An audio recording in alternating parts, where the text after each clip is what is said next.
if you're truly a fighter at heart, usually that stuff fuels you more. And I feel like it actually makes you stronger. Like where people look at certain things as like, oh, that's going to make you weaker, but it actually makes you stronger. I'm so strong and I'm so determined and I'm going to come back from it. And it's going to be that much more inspirational. Today I'm here with Felice Herrig. She's a pioneer in the sport, been fighting in the UFC for 18 years, and we're going to be talking about mental health and also some other things, just a chill chat. What advice do you have for people when they're at their lowest lows, because life can be so hard, especially nowadays with this mental crisis that we have going on? Yeah.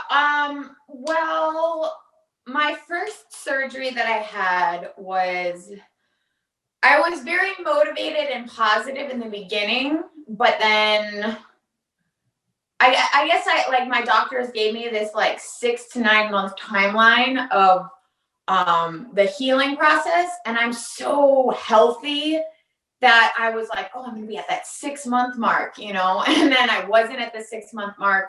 And then 9 months out, I was like, I'm still nowhere near feeling like I'm ready to a lot of things with training and stuff were hard. And so I started kind of getting into this really depressed state. And then everything happened with COVID. And then I couldn't see, I knew I needed a second opinion on my knee, but I couldn't get one because all the doctors, I was on a waiting list, and then all the doctors were not, taking new patients. So I was kind of in this limbo stage where I was like, I didn't feel like my knee was normal, but nobody could tell me that it wasn't normal. So I just felt like, I guess this is a healing process. I don't know. And then, so I took a fight a year out because I don't want to say the UFC was pressuring me to fight, but it was, oh, it's a 6 to 9 month recovery. Are you ready to fight? It's been a year, and I took a fight knowing that I was nowhere near ready to be training for a fight, but I just kept hoping it was going to get better. And my knee never really got better. And then again, this whole period, I was depressed, but during the time that I was training, I was really, I felt like I was energized. I was rejuvenated. I was back in the game. I felt happy and positive. And then I fought, and again, I knew I wasn't ready to fight, but if you don't fight, you don't get paid. So I was kind of like, well, now I kind of just need to get paid, Like this pressure also, I'm sure, because you want to do what you're known for doing. You have that identity with it, fighting your whole life, and you love fighting, and you probably had this cloud over your head, right, to get back in there. Yeah, and there's this inner turmoil of because I've been fighting for 18 years now, so when you're not fighting, it's you lose your identity. You feel like that's all you are, that's all you care about, because that's what people associate you as. People are like, oh, Felice the fighter. Nobody's really like, oh, Felice the person. She's really rad. She's so cool. It's almost and everybody is like, so when's your next fight? So when are you fighting again? Oh, you're injured. Oh, that sucks. So when are you fighting again? People don't really talk to you as a normal human being. It's all about when are you fighting? When's your next fight? Oh, this is what happened to your last fight. It's all about you as a fighter. And so and when that's what you're so passionate about, you do feel very disconnected when you're not able to do that. And so I got to this low point after my first surgery. And then once I met my doctor, Dr. D, who I actually went to go get stem cells from in California. He's the one that actually discovered what was wrong with my knee. And so I was like, oh, I'm not crazy. There is something wrong with my knee. My knee, it hasn't gotten better. And then, I got the second surgery, and I just started feeling So my friend Carla Esparza, who's also a UFC fighter, gave me a book called The Power of the Subconscious Mind. And basically it's like thoughts and words like become reality, and your brain doesn't know the difference between, like, if you're telling yourself something over and over again, like, I'm stupid, I'm ugly, I'm worthless, like, that's kind of what becomes your reality, and everybody looks at you that way. But if you start talking like positively, like, my knee's healed, I'm strong, I'm healthy, I'm beautiful, like, that's kind of the energy that you exude, and like you start getting more of that back into your life. And as soon as I was done with surgery, like, that was the book that was by my bedside, and I read it every day, and I was like super positive and like motivated. And now, even though I'm not fighting, like, energy, like, all like good things have been coming to me, whether it's like financially, like, whether it's good people that are coming to my life, whether it's like I feel more beautiful about myself, where I felt whether it was true or not, when I wasn't training and fighting, I felt ugly. I felt really ugly. And now I'm not saying I'm the most beautiful person in the world, but I feel beautiful. Like, I feel, and I feel like, my energy, you can see it on social media. You can see it everywhere. Like, energy is like a big thing. And better things have been coming. Like, it's the craziest thing. Like, every morning when I wake up and every night when I go to bed, like, I say like really positive thoughts about what I want, like affirmations. I light my candles, and I meditate. I do all that, and it puts me in like a very positive state. And like I said, like, things in my life have just been going better. I've noticed that even like, so I guess I never really realized that in the past, because I have been fighting for a long time, and there's different types of affirmations. It's not just like, oh, I'm sitting here meditating with my candles and I'm saying positive things. It's like, that's one form of meditation. Another form of meditation is journaling. Like, as far as affirmations, and I know it sounds really weird, but like, like chalkboard writing, like, I will not steal my classmate's lunch. I will not steal my classmate's lunch. Like, when I like do affirmation, like, sometimes like in a journal, like, I will say all positive things about myself or everything that I want, like, before. And I realized that, like, I've been doing this for years. So before, in the past, when I would have fights coming up, I would go to a coffee shop every day, and I would just read and I would journal, and I would just say like, I'm going to win this fight. I'm going to win this fight. I'm going to win this fight. And I would say it over and over and over again. And those were like the fights that I usually like always won. And I feel like it's almost just like this, a lot of it is like a sense of belief. Like, you can't just say something. Like, if you say something, you have to really mean it. And like before, when I used to tell myself, oh, I'm ugly, like I would be like, oh, you are ugly. You are ugly. And then now I'm like, no, you're beautiful. You're fucking beautiful, Felice. Like, so, I think that, honestly, it's just, I think a lot of fans think you're beautiful. I think it's fair to say. oh, thank you. You don't have to worry about that. But like, I know, like, speaking things into existence, it's just so powerful. And like you said, it's right. You have to believe it.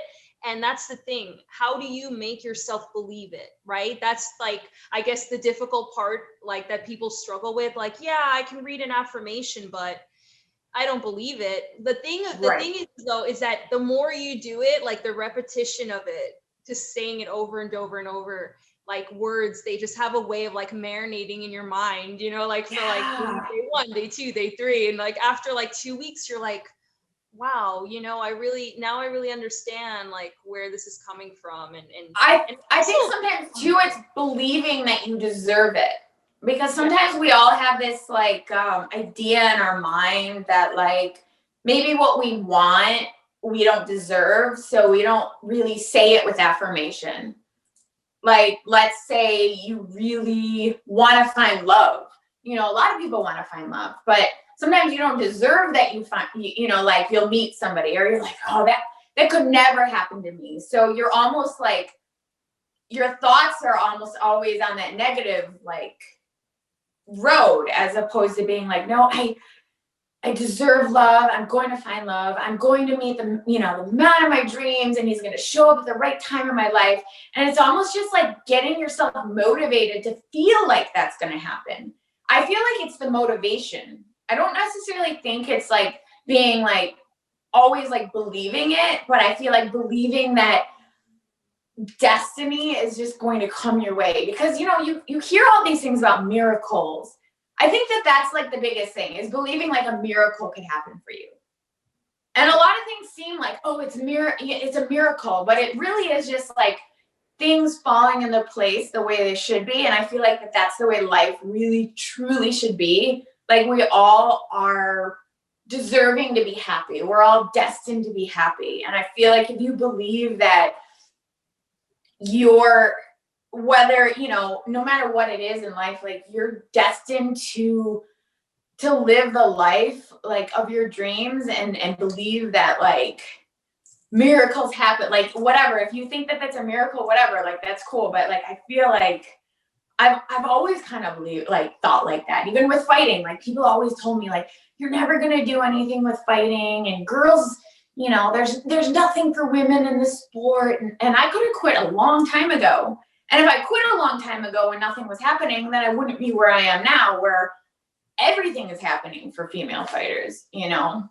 Yeah, you really paved the way for like so many of these female fighters. And I just think it's like, it's incredible that you had that inner strength, because so much of fighting, like, I love MMA so much. I love the physicality of it, but what really gets me going is just like the mental aspect of it all, like how mentally tough you need to be in this kind of sport, you know, to be in MMA. To the stare downs alone are just to stare into someone's eyes. And like, I wanted to ask you, like, as a fighter, like, when you're preparing mentally, like, do you have like their picture, or like, do you think about your opponent a lot, or what do you do like to kind of get your head in the game? No, I really don't think about my opponent. I just focus on what I'm going to do. And I notice, like, if I focus on my opponent, I get more scared and nervous. So I know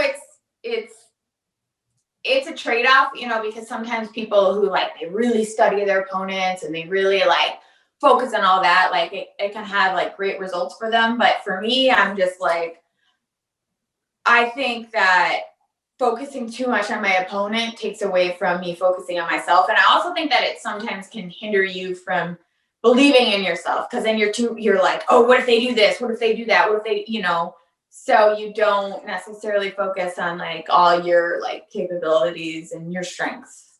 100%. Like, I feel like whatever you focus on grows. And even for people out there, anybody who's watching this video, like, for people who have like maybe someone they don't get along with, a negative coworker, like an enemy of any sort, I feel like the more you're focusing on what they're doing, what they're saying, the energy they're putting out, you're just like depleting yourself. You know, I feel like you need to just focus in on yourself, on your abilities, and making yourself better, because all of that time that you're spending on that other person, you could be like literally investing it all in yourself.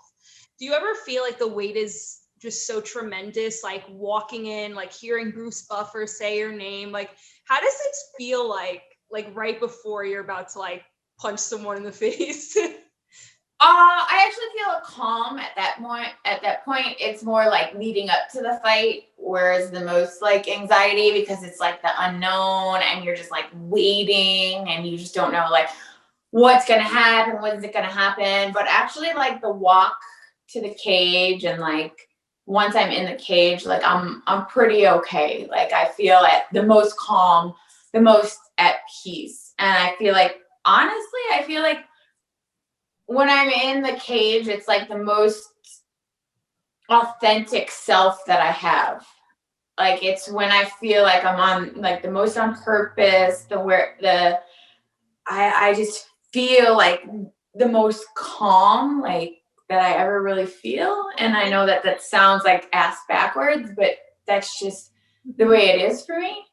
And so it's been a little weird not fighting, but I've also kind of been finding myself in another aspect as far as I think that when you're super passionate and you're super geared towards like one way of living, or again, like feeling like you're put in this box and like you're defined by like this one thing, I've actually been I've been taking the time more to, you know, work on like my relationships and, you know, do other things in my life that I never really had time for or made time for because I was just so like focused on fighting. And even I think mentally it's been kind of good for me because I always kind of developed these like weird patterns of like eating disorders and like body dysmorphia and like always feeling like I have to train like all the time. And like I kind of learned to let go a little bit more because I couldn't like control a lot anymore. Because before, when I was like always training and always fighting, I could control all that. I could control like every single like eating habit I had. I could control my like training schedule, all this, but it also caused all this turmoil because no matter how much I trained, I never thought it was good enough. And no matter how like healthy I ate or how many calories I ate, like I never thought I was like being disciplined enough. And then I learned to let go during my injury because I knew that there's only so much I can do. I physically can't do, you know, as much as I want.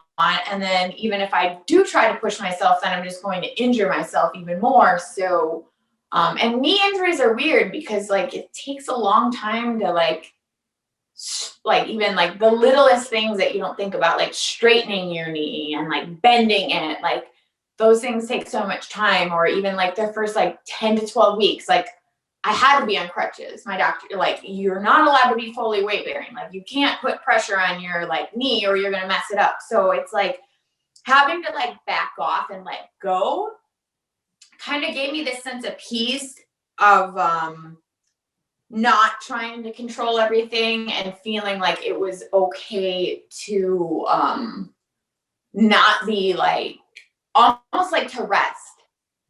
I think that that's something that I never ever really accepted was resting and feeling like it's okay. And I think too with our society, like Americans, we're all like more. You can sleep when you die, you know, like that, like go mentality that like if you're not like constantly like putting like all this like stress on your body and you're not constantly in like go mode, then you're not disciplined enough, you know, or that you're not going to be successful. And I feel like I've gotten a much better balance and grasp on being okay with not always having to be like 100% like focused on one thing in life. Just curious about, you know, what I know that you want to fight this year, right? And I'm really excited for you that now you have, you know, you're confident in this doctor, you're confident in your healing process. And I just want to know, like, what are your prospects? Like, who do you want to fight? Maybe possibly, you know, next. I don't really look at that because the UFC is very timeline oriented to where it kind of aligns to where it's like like if you want to fight a specific person, it's like, oh, they just fought last week and they're not ready to fight for another 3 months, you know. So I don't look at it like that. I've been you know, in the top 10 since I started fighting in the UFC, which makes it really hard because you're always constantly having to fight like top 10 girls.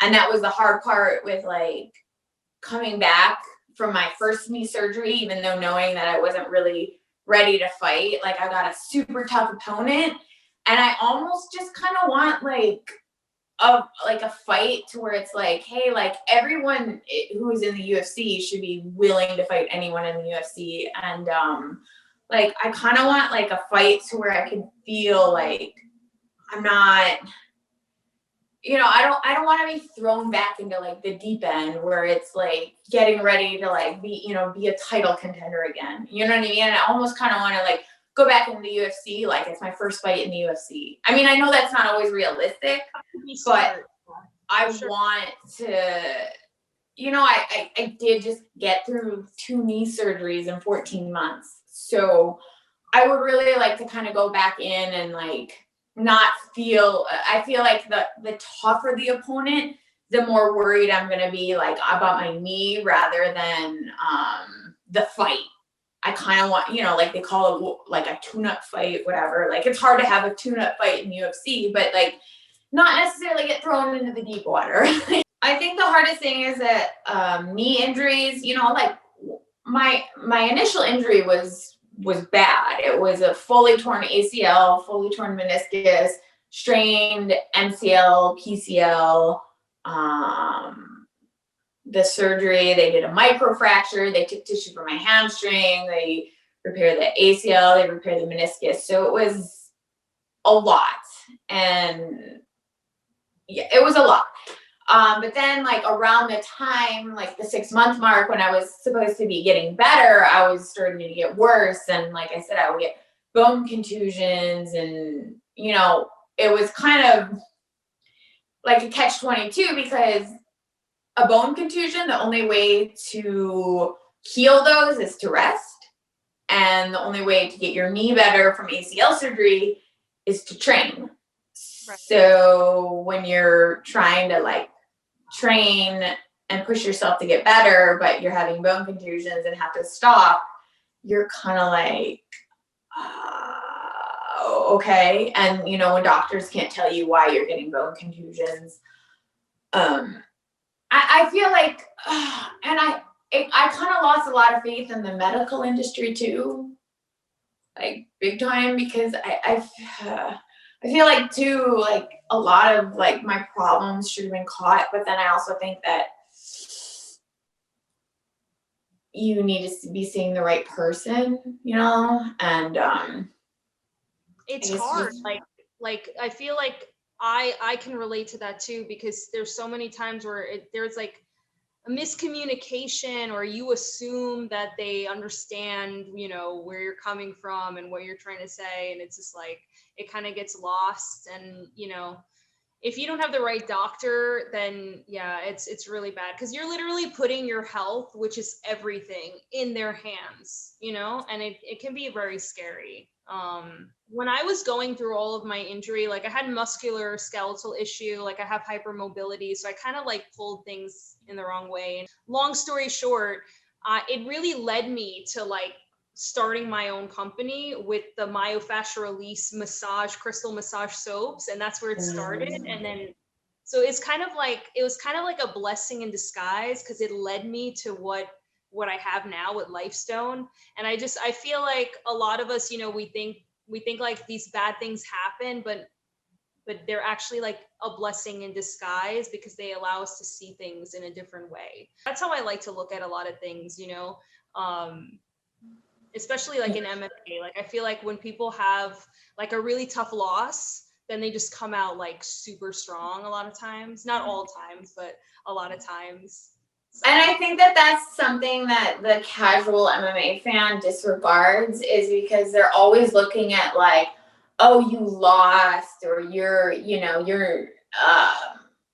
they don't look at the like, oh, how can you come back from that? Oh, they're going to be like so mentally messed up from that, or, oh, they're done, they're on their way out. But just the type of determination that even takes to be a fighter, and then the type of like, if you're truly a fighter at heart, usually that stuff fuels you more. And I feel like it actually makes you stronger. Like where people look at certain things as like, oh, that's going to make you weaker, but it actually makes you stronger, because you're not on autopilot, you like you're more aware of like your mistakes or what you need to work on or the struggles that you went through and like overcoming them. And I honestly like, I think that a lot of people are going to look at like, oh wow, second knee surgery, she's got no chance, you know, like they're going to look at like my 2 knee surgeries as like a negative, that like, how could she possibly come back from this? You know, and I actually think the opposite is that it's like, I'm so strong and I'm so determined and I'm going to come back from it. And it's going to be that much more inspirational. And it's because I could get through to like, there's like a saying, it's not if you will physically overcome an ACL surgery or injury, it's if you'll mentally be able to overcome it. And so I really feel like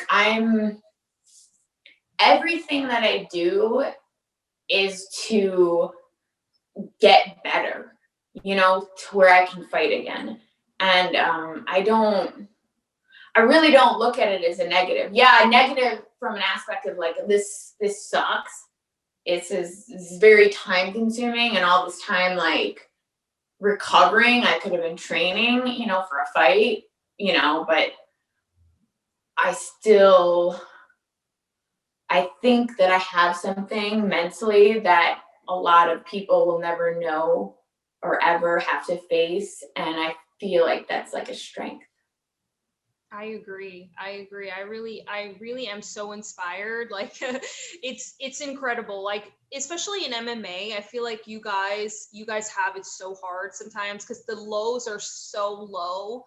Everyone's watching, right? Everyone's watching. Yeah. You have the media judging you, but then you have your self-talk, you know, you have those thoughts in your mind before you go to sleep, you know, telling you, you know, you're not enough, blah, blah, blah. There's this movie that I saw recently. It's called Soul. I don't know if you saw it, but highly the cartoon one with the I saw part of it at my cousin's. Yeah, but not all of it because you know kids were around, so it's like you can't really focus on the whole movie. You have to see it, Felice. So it's called Pixar. It's from Pixar, but it's called Soul. And you know, there's this quote in the movie. I'm gonna butcher it, but she says that a fish goes to another fish and asks them, where is the ocean? And the fish goes, we're in the ocean.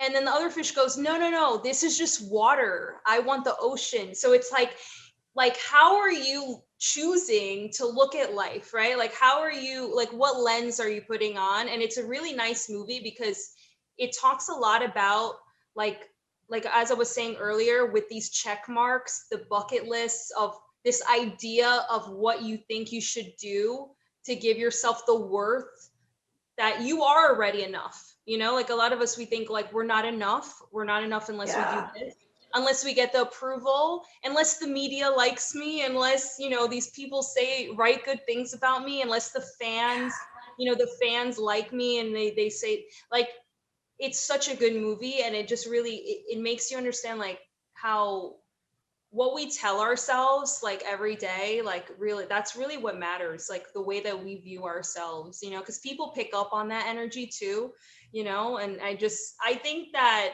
you're gonna do really good. I mean, I'm super impressed, like to just go through the surgeries and still, you know, have a smiling face and positivity and, you know, spreading positivity, supporting my brand, which, you know, I'm so thankful for. I bought like a lot at once. So right now I'm doing the rose geranium rose quartz candle, but that's only because it's February and I'm really into pink, and I'm also really into like themes.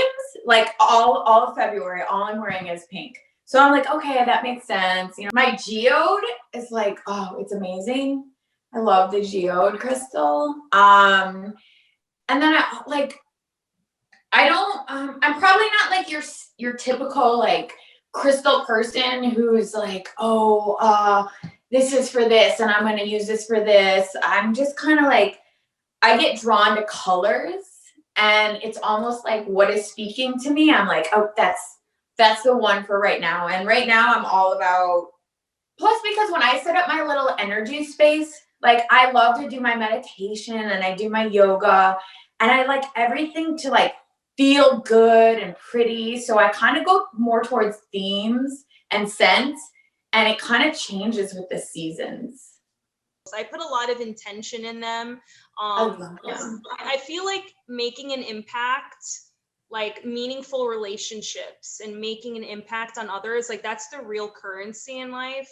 Not to sound corny, but I feel like that, you know. And I'm really big on like giving back too, because even like over the years, like I've had, you know, so many sponsors, and it's like people are like, oh, we're gonna pay you this money to like promote this and this and that. But like I love like supporting like companies or people that I really believe in, because I feel like giving back like always like comes back to me too. And I'm not like not in a disingenuous way where like you give so you can get, but I feel like it's kind of like, you know, paying it forward. You know, it's always like I love I guess just like I have like so much gratitude for everything that I feel like I've been given in my life, and I feel like it's always great to like give back, and I love that, and I love your candles, and you know I love them. And I lied. I remember, like I said, I'm like, oh, I bought some for gifts. No, I bought them all for myself. They were all for me. Like, not for nothing, they really are so powerful. Like just having crystals in your house, in your home, they completely change the energy of the space. It's unbelievable what they do. Well, I have them everywhere, and but I mostly have them in this room. This is like my room that I love to be in the most, and this is where I love to do like my meditation and all that. So there's like crystals everywhere, and like my candles everywhere, but they're throughout the house too, you know. But like this is like my main like room that I love to be in, so it's like full of crystals. Awesome. Well, thank you so much, Felice. It was such a pleasure. Thank you so much for your time today. And thank you for your support and being just so authentic and real. You know, I wanted to do this, and I was thinking about, you know, having all my questions, and I just kind of wanted to be a little more like just real with it, you know, just have Conversation. I'm a very like conversational. Yeah. I'm very much more about like conversational interviews and like this is the question, this is the next question, like because I'm just like, yeah, let's just talk. Oh, well, I've had so much fun with this. Like I said, you really inspire me and a lot of people that you don't even know. I'm sure, like you inspire so many people. I hope so. Yeah, like honestly, keep on sharing your story, because whenever I share like things that I think, oh, they're gonna judge me or they're gonna look at me a different way, like people, you never know like what that conversation can do for someone, you know. It can really impact them in such a strong, powerful way. Like, so I know. Sometimes it's weird with social media because I see so many people on social media like posting like stuff that they think people want to hear, or like, oh, motivating or inspirational, but it almost feels like fake and forced. So sometimes when I like post like my story, I feel like, oh, I don't want to be like looked at like people are like, oh, well, who does she think she is that like anybody really cares, you know? I feel like that too. Like who am I? I'm on a high horse, like I'm on a pedestal, and I just feel like I'm a person too. Like people ask me like, oh, you know, you have this company with crystals and you must never have a bad day. You must never have any negative thoughts. I have negative thoughts. Everyone has negative thoughts. Yeah. You know, like in the end of the day, like you said in the beginning of the interview, we're not this idea of ourselves. We're so much more than that. And every moment is new. Every day is new. It's a new way to reinvent ourselves. It's a new way. Like we don't have to take yesterday and take all of these things. Like I always say, just because something is familiar and just because you really identify with it, that doesn't mean that you can't let go of it. That doesn't mean that you can't break away. You know? Well, that's why too, even like on my social media, it's like, oh, clearly it's like, oh, you should be branding yourself, and it's like fighting, and it's like, but I'm like, I don't feel like I don't have to post about fighting all the time. I can post like whatever I want, and if people want to like you know, like I'm sick and tired of people acting like you have to do this certain thing because this is what I expect of you. Like people always like put expectations on you, and it's like, if I want to post about my cat, I'm gonna post about my cat. If I want to post about meditation, I'm gonna post about meditation. If I want to post about fighting, I'm gonna post about fighting. If I want to post about my favorite champagne, I'm gonna post about my favorite champagne, you know. And it's just like, I'm kind of tired of like feeling like I have to stay in this box, or that I have to fit into people's expectations, like fit into this box of people's expectations, you know? Because you do have to be yourself. You can't be someone else. Like you're gonna be a prisoner in your mind. You're gonna be like, it's not gonna be your life. You're gonna be like, life is a chore, you know, like I have to do this. It's like life is a chore, and like who wants to live life like that? Like I suffered with that, and you know, some days I suffer with that. I think about like, and I always ask myself every day in the morning, I ask myself and I look at myself in the mirror, even if I have a schedule, I look at myself and I say, who do I want to be today? And like, what do I want to do today? You know, because things change, you know, even if you have like a schedule and you're like, no, I don't want to do this anymore. Like, I don't like, you know, not to say like routine isn't good. Routine is amazing, but sometimes you need to break away from the routine. Sometimes you need to break away from this idea of yourself. Yes. So true. I feel like I could talk to you about this forever. I know, me too, and I do too. And I'm like, I don't even know what time it is, but I know that I probably should go. So, all right. Thanks, Marcel.